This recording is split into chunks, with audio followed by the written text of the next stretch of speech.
The case was presented to a Steuben County grand jury, and the basis or the result of that is handed up today. I provided a copy of the indictment to everybody who's here, but Dakota M. Miller, in association with the death of Ian Minisky Huff, has been charged with aggravated murder in the first degree, murder in the second degree, and manslaughter in the first degree by a Steuben County grand jury. That represents essentially 4 different theories associated with his conduct. But the top 2 counts are both life without parole, A1 felonies.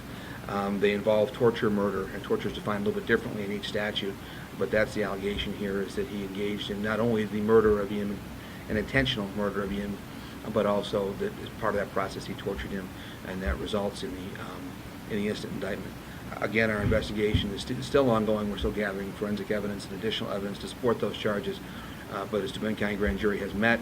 The case has been handed up and has been assigned to Judge Bradstreet in the Steuben County Court. The defendant will be arraigned on these charges tomorrow, February 11th at 1:30 in the afternoon.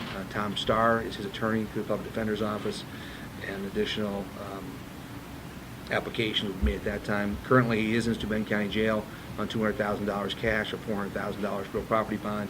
He's also being held on a parole violation detainer. So that's the update. I'll be happy to answer any questions I can at this time.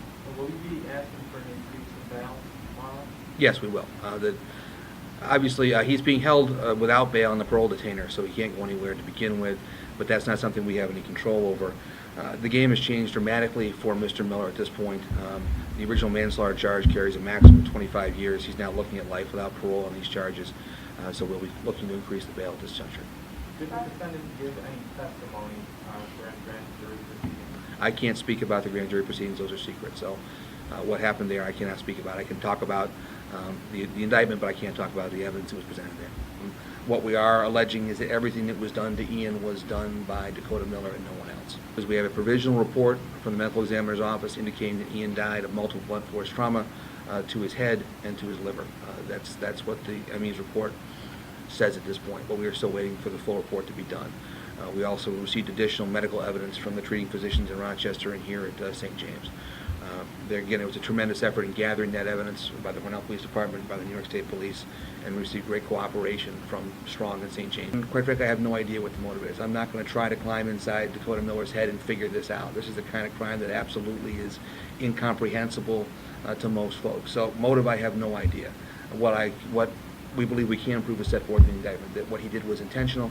It was intentional to cause Ian's death, and that he went beyond that in torturing him as part of that process.